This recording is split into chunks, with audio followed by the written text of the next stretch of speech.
சிவபுராணம் பாகம் 12. தந்தையை காண செல்லும் தாட்சாயினி தேவி. சிவபெருமான் பிரஜாபதியான தட்சனை விட வயதில் மூத்தவரான நான் அவர் பாதங்களில் விழுந்து ஆசீர்வாதம் பெற்றால் அவருக்குத்தானே பாவம் உண்டாகும். அதை தவிர்க்கவே நான் அவரை ஆசீர்வதித்தேன் என்று தாட்சாயினி தேவியிடம் கூறினார். கூற்றில் இருந்த பொருளை உணர்ந்த தாட்சாயினி தேவி தாம் இழைத்த பிழையை மன்னிக்க வேண்டும் என்று சிவபெருமானிடம் வேண்டினாள். தேவியே, நீ என்னுள் பாதியாவாள். நீ இழைத்த பிழைக்கு நீ மட்டும் காரணமின்றி நானும் அதற்கு காரணமாவேன் என்று கூறினார். சிவபெருமான் தன் மீது கொண்டுள்ள அன்பை கண்டு மனமகிழ்ந்த தாட்சாயினி தேவி சிவபெருமானை அணைத்து கொண்டாள். ஆனால் அந்த அரவணைப்பில் தேவி மட்டுமே மகிழ்ச்சியாக இருந்தாள். சிவபெருமான் ஏதோ சங்கடத்தில் இருப்பது போல் காட்சியளித்தார்.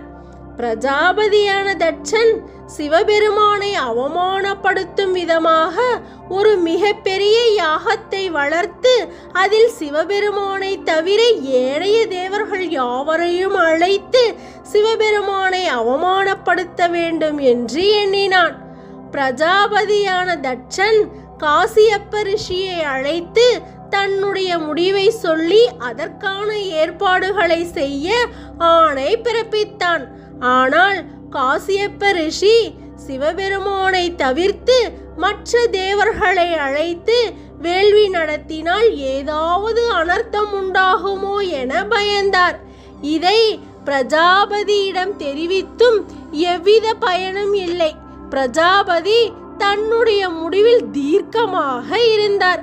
ரிஷியால் எவ்வித மாற்றத்தையும் செய்ய முடியாமல் பிரஜாபதி சொன்ன ஆணையை ஏற்று செயல்படுத்தினார். பிரஜாபதியான தட்சன் நடத்தும் வேள்வியில் கலந்து கொள்ள வானுலகத்தில் உள்ள அனைத்து தேவர்களுக்கும் அழைப்புகள் விடுக்கப்பட்டன. தட்சனின் அழைப்பை ஏற்று தேவர்கள் வேள்வி நடக்கும் இடத்திற்கு திரளாக சென்றனர். இதையெல்லாம் அறிந்த தாட்சாயினி தேவி ஏன் தேவர்கள் பெரும் திரளாக சென்று கொண்டுள்ளனர் என நந்தியிடம் வினவினாள். அதற்கு நந்தி தேவர் தங்களின் தந்தையான பிரஜாபதியான தட்சன் ஒரு மாபெரும் வேள்வியை நிகழ்த்த உள்ளார். அதன் பொருட்டு கலந்து கொள்ளும் வகையில் தேவர்கள் அங்கு சென்று கொண்டிருக்கின்றனர் என்று கூறினார். இதை அறிந்த தாட்சாயினி தேவி தன் தந்தை எனக்கும் அவரின் மருமகனான சிவபெருமானுக்கும் எவ்வித அழைப்பும் விடுக்காமல் வேள்வி நடத்துவது சிறப்பல்ல என்று கூறி தன் தந்தையிடம் இதை பற்றி கேட்க வேண்டும் என எண்ணி தன் தந்தையை காண வேண்டி தன் பதியான சிவபெருமானிடம் சென்று தன் தந்தையை கண்டு வருவதாக கூறினாள். ஆனால் சிவபெருமான், உன் தந்தையான பிரஜாபதியை காண செல்ல வேண்டாம், இதை இவ்வாறு விட்டு விடுவதே நன்று என்று கூறினார். இதற்கான காரணத்தை அறியாமல் இருப்பதே நன்று என கூறி தேவியை சமாதானப்படுத்த முயன்றார். ஆனால் தேவியோ அதை ஏற்க மறுக்காமல் தன் தந்தையை கண்டு வருகிறேன் என்று கூறி கைலாய மலையில் இருந்து கிளம்பினாள். சிவபெருமான் கூறிய கருத்துக்களை ஏற்றுக்கொண்டாலும் தன் தந்தை தவறான பாதையில் செல்வதை கண்டு அமைதியாக இருப்பது என்பது முறையன்று. நான் அவர் வளர்க்கும் வேள்வியில் கலந்து கொள்ளவில்லை, மாறாக அவரின் தவறினை சுட்டி காட்டவே செல்கிறேன் என்று தாட்சாயினி தேவி கூறினாள்.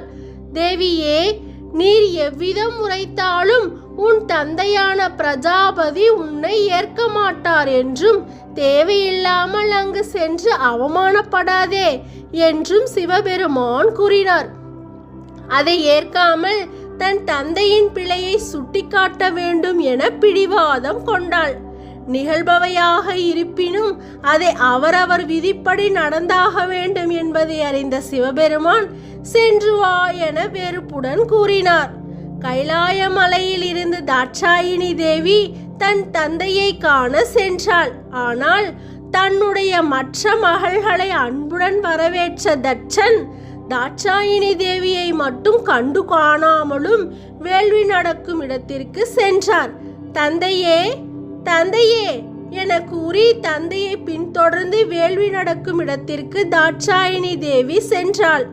வேள்வியின் நுழைவாயிலில் நுழைந்ததும் பிரஜாபதியான தட்சன் தன் அன்பு மகளான தாட்சாயினி தேவியை மென்மேலும் மனம் வருந்தக்கூடிய பலவிதமான சொற்களால் பலரின் முன்னிலையில் அவரை அவமானப்படுத்தும் விதமாக பேசினார். அதுவரை பொறுமை காத்தார் தாட்சாயினி தேவி.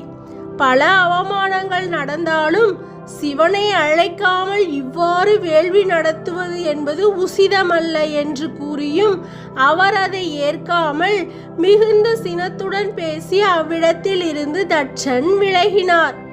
இனியும் தன் தந்தையிடம் எடுத்து கூறி சிவபெருமானை அழைக்க சொல்லலாம் என எண்ணிய எண்ணம் ஈடேறுவது என்பது கடினம் என்று உணர்ந்த தாட்சாயினி தேவி தன் பதியிடம் செல்ல முற்பட்டார். நன்றி. லைக் பண்ணுங்கள், ஷேர் பண்ணுங்கள், சப்ஸ்கிரைப் பண்ணுங்கள்.